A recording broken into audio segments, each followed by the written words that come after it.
Wrestling fans, promoters, wrestlers, and anyone who enjoys pro wrestling now have something new to be excited about. The Wrestling Fans International Association, the WFIA, is back.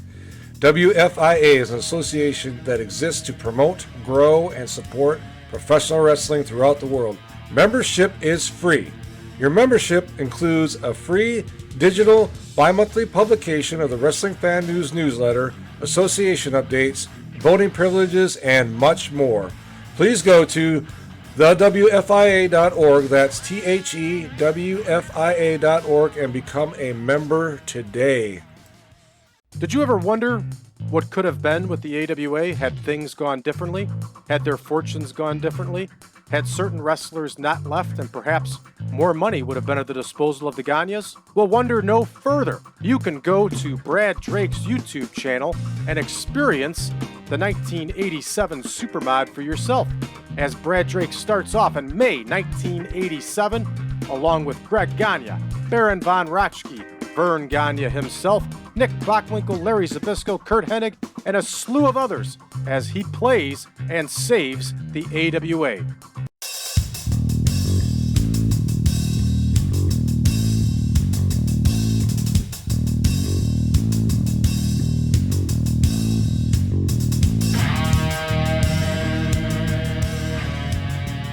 My guest today is a well-known son of Big John Studd. This is Bumps and Thumps with Brian Ferguson. Folks, I want to introduce Mr. Sean Minton.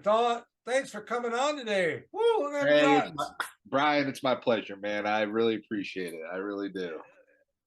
I got to tell you, and we talked a little bit, you look just like your dad.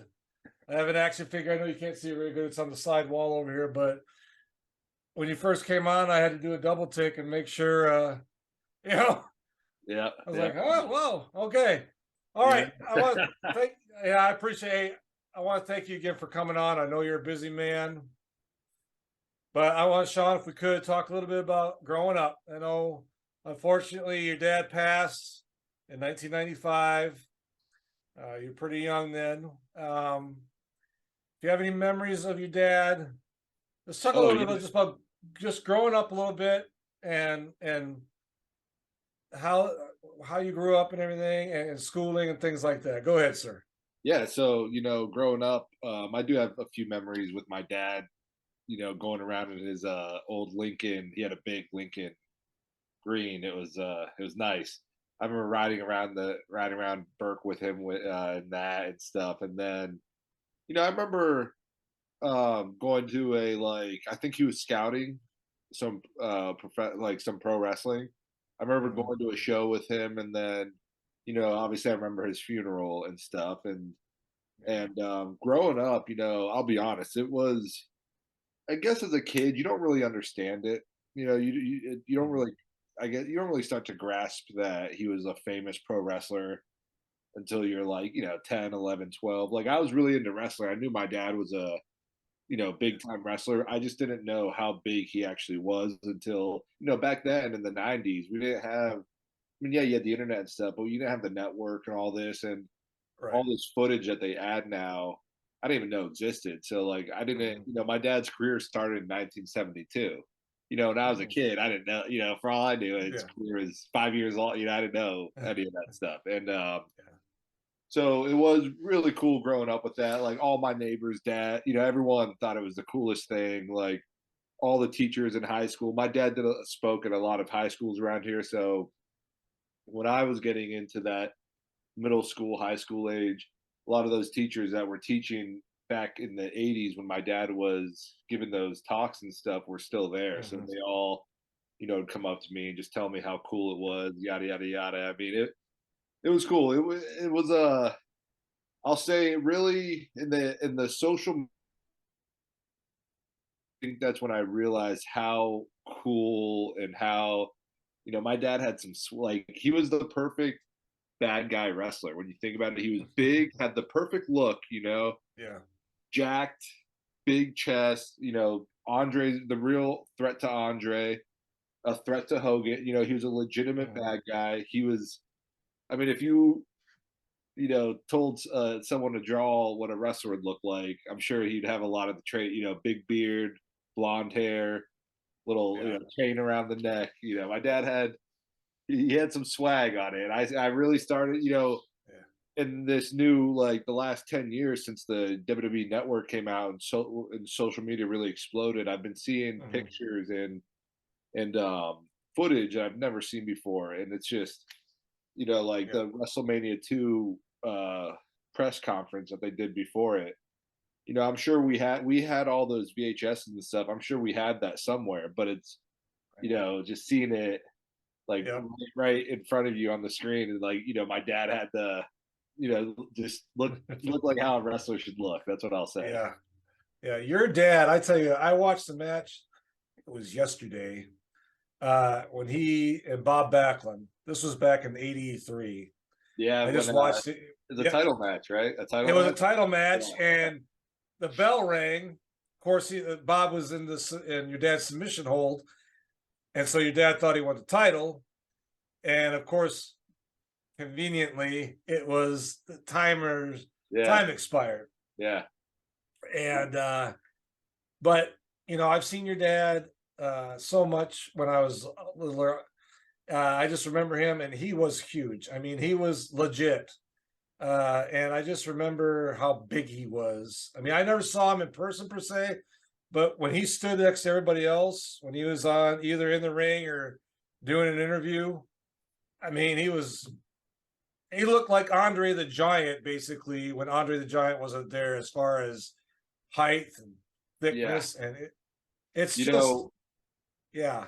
Go no, ahead. I was gonna say I have his robe and his tights and stuff, and when I hold his tights up, they'll come up. I'm not kidding. They come up to almost my chest when they're Wow. and they're touching the floor. Yeah. I think a lot of people forget, Andre and my dad, they were so big, they were just larger than life characters. And I mean, Mhm. and then, but they're larger than life in actuality as well, and yeah, sometimes I forget, I'm 6'6", and my dad was about 6'10". So, I as big, and he was about 60 pounds heavier, solid muscle. Yeah. Yeah. So it I mean, when I think I'm big, I just think about, Yeah. how big, like how I would feel standing next to my dad. Yeah. And And he's bigger than you still. Yeah. And you're six that six. Wow. exactly, yeah. Like I've worn Yeah. his when I was wrestling, I'd wear his robe, and I didn't fill it out like how my dad did. My dad Yeah. wore it barely tie. It didn't really tie around his chest. It Right. stayed open.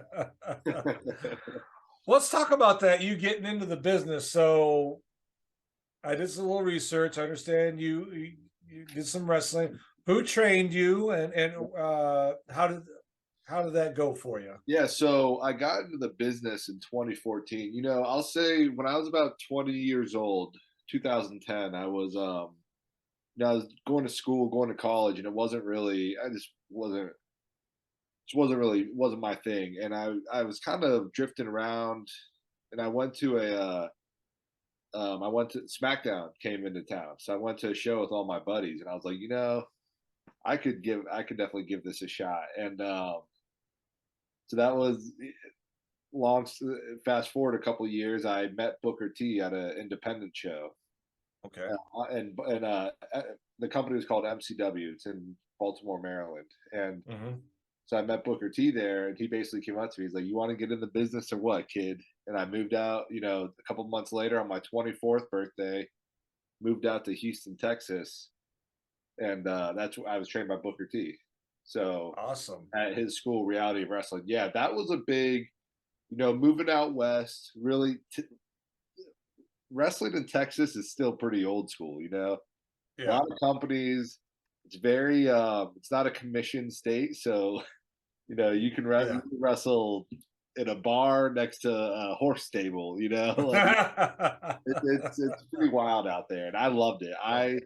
I'll be honest. When I lived in Texas, that was probably the most fun I was having. I mean, I was working as a bouncer on the weekends and just training at Booker T school all week, and it was good times. There's a lot of good Yeah. guys there. Like they he's had some of his students now. You know, Roxanne Perez, she's the NXT Women's Yeah. Champion. Yeah. Came through there. They have a lot of Gino Medina, Ryan Davidson, my buddy Kiefer Bartek. He actually runs a company called New Texas Pro Wrestling. They're pretty big on the indie scene, and a lot of people that went through Bookers are going on to do pretty big things right now. So, you know, like I said, I'm always itching to get back in the ring. I'm pretty big right now. I'm about 315, so Yeah. so you know, it's always on the mind. But we'll see. So when you after you got trained by Booker, did you go to a promotion? Did you go to So an indie for a while, yeah, or so I hit the Indies really hard. I moved back to the East Coast, and I just I'm based right out of Washington D.C. in Northern Virginia, and I Mhm. went all up and down the East Coast. And then there's a few companies that were, I was going back to Texas every month. I was going out to Oregon every month. There's a lot of companies throughout Mhm. the country that were flying me out there every month. And Okay. Texas, the Northeast for wrestling is very, unlike, Texas, you can drive 12 hours, you're in the middle of the desert somewhere. Whereas, like, the Northeast, you drive 5 hours from where I'm at, you go 5 hours north, you're in New York City. 5 hours south, you're down in North South Carolina. And Mhm. there's tons of wrestling in between that. So I really hit the indies hard. The company Maryland Championship Wrestling, they're based out of Baltimore in Maryland. They Mhm. really took me under their wing, and that's kind of they. That's I did a lot of work for them, and Okay. yeah, it was good times. And then I did a loop with the WWE as just like I was a rosebud. They'll put you on a 4-day loop with them just to kind of see how it works. And I'll tell you, it was good. It was pretty cool. But yeah, the that's kind of where it went. And then you know, come 2020, that's COVID hit, and then I had some random seizures actually, and that knocked me Okay. out for about, I'd say, until last summer. So almost, about 2 years, it knocked me out. Wow. Okay. Where I couldn't work out or anything. So that's kind of what Yeah. stopped me cold. And Yeah. but now that I'm able, like I'm back, I've been back in the gym now for about 6 months, and everything's going well. Like I said, Good. it's always on the mind. Yeah. Yeah. Well, that's awesome. Oh, so when you were wrestling on these indies, did you get any championships, or some of those indies? They have some Oh yeah, titles. yeah. So Yeah, yeah. like the company MCW, I was their heavyweight champ, and Okay, I I figured. had some awesome. I had some really good matches through MCW. I wrestled Ryback. I wrestled. Okay. I wrestled a lot of former WWE guys. That was a lot of fun, Yeah. and then a lot of these companies, I came in as the heel, so a lot of the times I'd come in and just feud with the title Yeah. holder, and not for the payoff, or the payoff I wouldn't end up winning, but it would be great. Yeah. That's what the MO was, come in here and Kind just of building the story. Yeah. exactly, and then yeah, and then out in Texas, I had some good at Reality Wrestling. I was in a few of their title matches, never got the title, but they put me in some really good stories out there. So some Okay. yeah, I had some Cool. yeah, go ahead. Yeah. No, I was just gonna say, I mean, you were trained by Booker T. You wrestled a lot of former WWE stars. You're a second generation guy. My question is, and did they ever compare you to your dad? Because a lot of guys do, unfortunately, and there's a few that rise up, you know. Yeah, yeah, yeah. Uh, but I didn't know if sometimes, like you said, you did the 4 day WWE loop thing. Sometimes there's a lot of pressure on you to do that. You're not John Studd. You're Sean, Yeah. probably No, Studd then. exactly. Yeah, no, I think, I had a few years there where I was probably my own worst enemy comparing myself Yeah, to my dad. And I think when I was going through that, it was about 2 or 3 years after I got into wrestling. Sometimes you can become the toughest critic on yourself, and I was really Mm-hmm. starting to get in my own head, and it was affecting my matches and stuff. And I think that went right into COVID and all that and then I had health issues. So I do, obviously the goal was always to get into WWE, and Right. the I think, like I said, being my dad was a huge guy, 6'10". He was larger than life. He definitely cast a huge shadow, and Mm-hmm. that was a little tough. Some of the guys, when you look at second generation guys who've really gone far, not all of them. Cody Rhodes, his dad Dusty, obviously he was, Dusty Rhodes was huge. But the thing Right. is, he was huge down south and in like WCW. He wasn't Right. obviously that big in WWF. Then you look at like Randy Orton and his, Cowboy Bob Orton. Yeah. He was, my dad was a little bit. I'm not trying to take anything No, away, go ahead. not want to take Right. anything away from Cowboy Bob Orton, but I think my dad was a little bit of a larger star. Had the Right. WrestleMania matches, more, Yeah. um, so the shadow wasn't necessarily as big. But again, that doesn't have anything to you're going to sink or Right. swim regardless. It doesn't. Right. Right. So Some guys can overcome it and say, "Hey, I am Sean Studd. I'm exactly, not. I'm not my dad, Big John Studd, but I'll take his attributes, whatever I need, and yeah, I'll add to that." yeah, and I'll be honest. Now the mindset I had, you get in your own head after having those seizures and almost dying, pretty much. It Oh really, gosh, sorry to hear that. I mean, it wasn't. It was the worst for my wife. I don't Yeah. remember. Well. It Yeah. happened in my sleep, but my wife, or that I tell people, after going through that, it really Mhm. gives you a different mindset. And Yeah. if I do get back into wrestling, I don't think I'll suffer with that issue trying to get out of my dad's shadow. Yeah. I kind of understand now what my dad was a legend in the industry. He was one of the guys that got WWF to that global position with Hulk, Andre, Yep. Roddy Piper, all You those bet. guys. Yeah. And he'll always. I guess I've come to terms that I may not ever be able to surpass what he's done, but you can always leave your own mark in your own way. Hello, everyone. This is Brian Ferguson, the host of Bumps and Thumps, the talk of wrestling. I want to tell you about a new podcast out called Fouls Count Anywhere. It is a classic pro wrestling podcast that brings you the legends of wrestling with true wrestling fans Chris DiCarlo and Charlie Turner. They bring on guests that are legends in this business, as well as wrestlers of today, promoters, referees, you name it. They have them on there, folks. And I encourage you to listen to them. If you're on YouTube, watch them. They drop every Saturday. They have their podcast. They drop it in the afternoon. So look forward to that podcast coming out. Falls Count Anywhere podcast with Chris DiCarlo and Charlie Turner. Folks, you will not be disappointed. I guarantee it. And enjoy the podcast.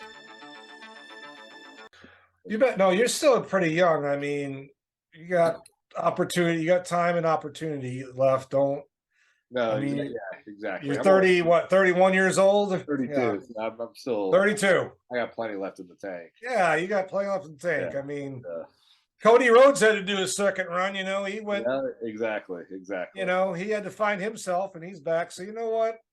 And you're big enough. I could see you've been working on it. I could just tell looking at you. Oh yeah. That you're going to be a force to reckon with. Couple more questions. I appreciate Yeah, you bet. No problem. That's the truth. I love doing it. I could, this is what the thing is.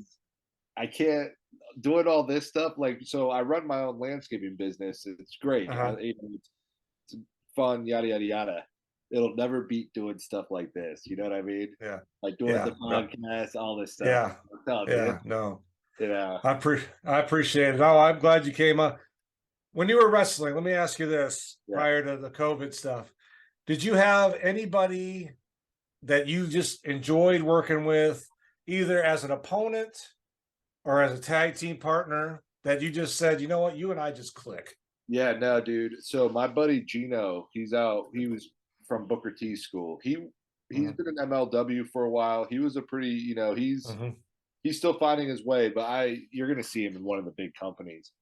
But my buddy Gino, he and I, the matches I would have with him were incredible. Then we were really good friends outside of the ring. So sometimes Yeah. when you're good friends outside of the ring, you can just really flow and go inside the Mhm. and then at MCW, the guy RJ Meyer, he wrestled under the name the Bruiser. He actually passed away of cancer a couple years ago, about two Oh, years ago. jeez. But he's who I won the belt from out there, and we had like a 6 month long feud, and that was a lot of fun. We did we had hardcore matches. We did Oh, everything. yeah. We got Wow. speared. I got speared off the stage. Choke slammed him off the stage. Like we did it all.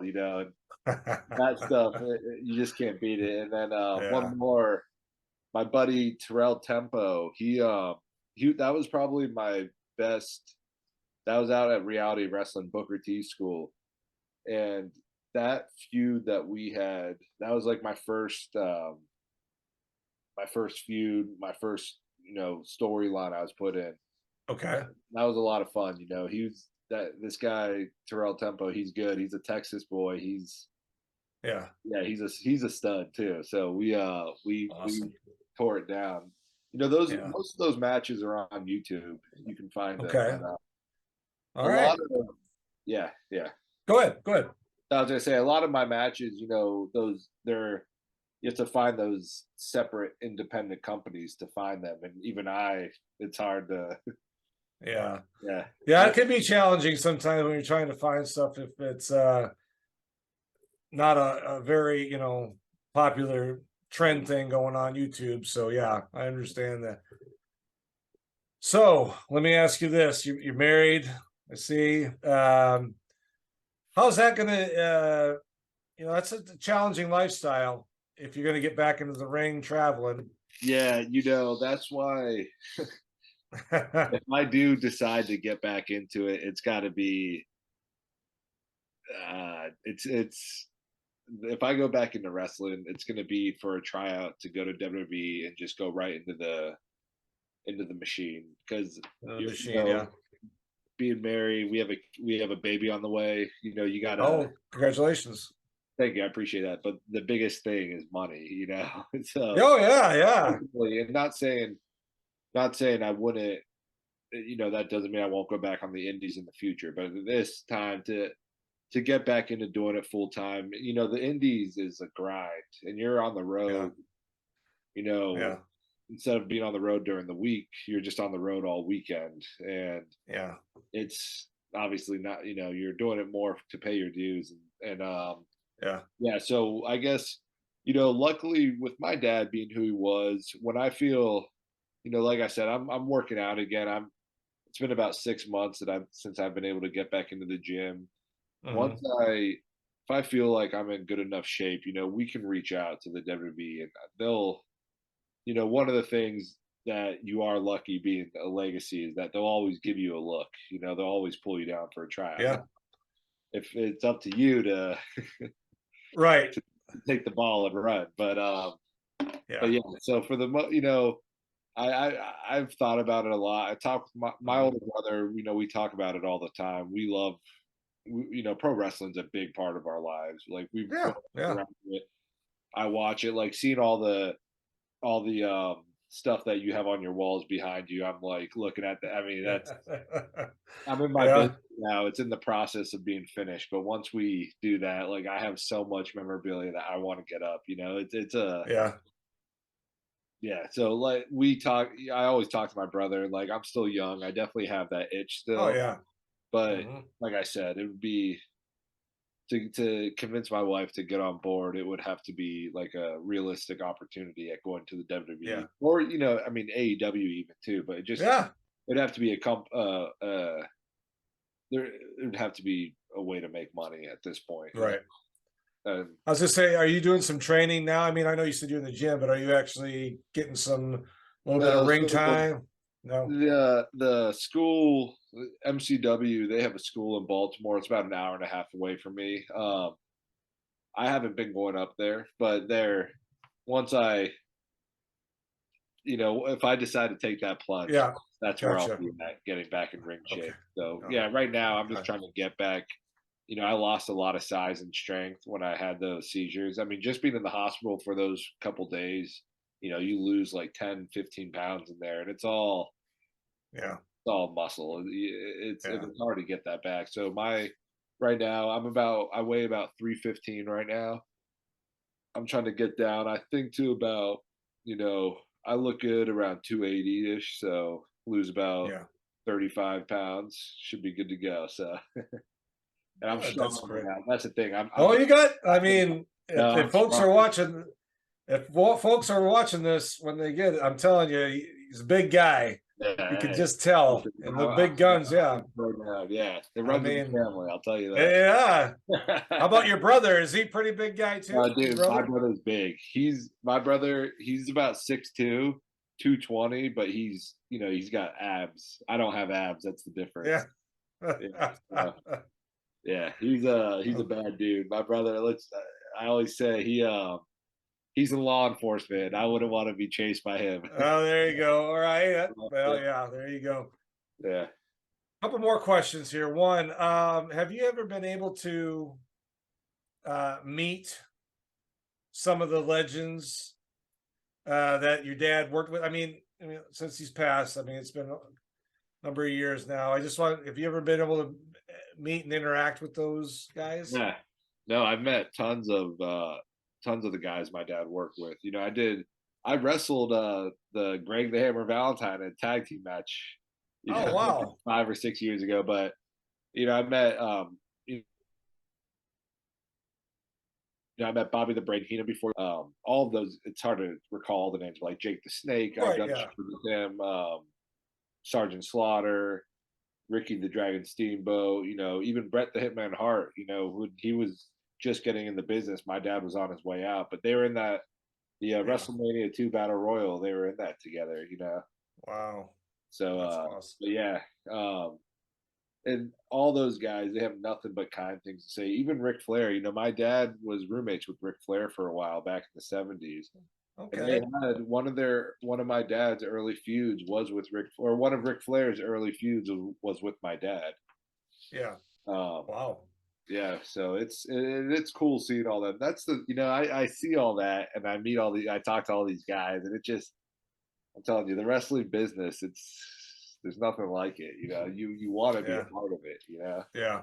Yeah. Uh, All right. One more question. What are you up to now? We talked a little bit about your starting to get back into it a little bit, but are there anything else you're working on? I know you said you had a landscape Yeah, so business, I run but a landscaping company. It's called Deer Run Services. This is our fourth year, fifth season. okay. It's going pretty well. This area in Northern Virginia, right outside of Washington D.C., it's a pretty wealthy area. So we're able to Yeah. really edge our way into the market around here. We're doing pretty well, and Good. we have a baby on the way. I don't know if it's a boy or a girl yet. I'm hoping for a boy, but Eddie, just a healthy baby is You're great. right. Right. Yeah. Yeah. And then yeah, I run my landscaping business and I go to the gym afterwards and hang out with my wife. Watch a lot of sports. Awesome. Yep. Uh, Awesome. and I'll play. I play a little Call of Duty now and then too. All right. Yeah, but yeah, yeah. Yeah, to Awesome. stay in touch with nowadays that's how you stay close with your friends. You just you hop on the PlayStation. Yeah. Yeah. Gaming. Yeah. That's it. Exactly. So All right, ladies and gentlemen, Mr. Sean Minton, aka Sean Stud. Thank you for coming on today. I no man. really appreciate it. Yeah, no, sorry, I didn't mean to cut you off, brother. No, you're right. Yeah, I really appreciate it, man. Like I said, I love doing these. Like, if you want to do it again in the future, we can go ahead and do it You again. bet. Oh yeah. And I see you on the rise here. Hopefully next year or two, we'll see you on either I'll tell you rope. what, if I get back Yep. into the business, if I get back into the ring, we'll do a big podcast for it. All right. All You right. heard it here. We'll Yep. we'll get the first notification. All right, awesome. Awesome. One more time, ladies and gentlemen, Mr. Sean Minton, sir, thank you for coming on today. My pleasure, man. My pleasure. And folks, if you're listening, thank you. If you're watching, thank you. And if you haven't subscribed, please do so, and we will talk to you soon.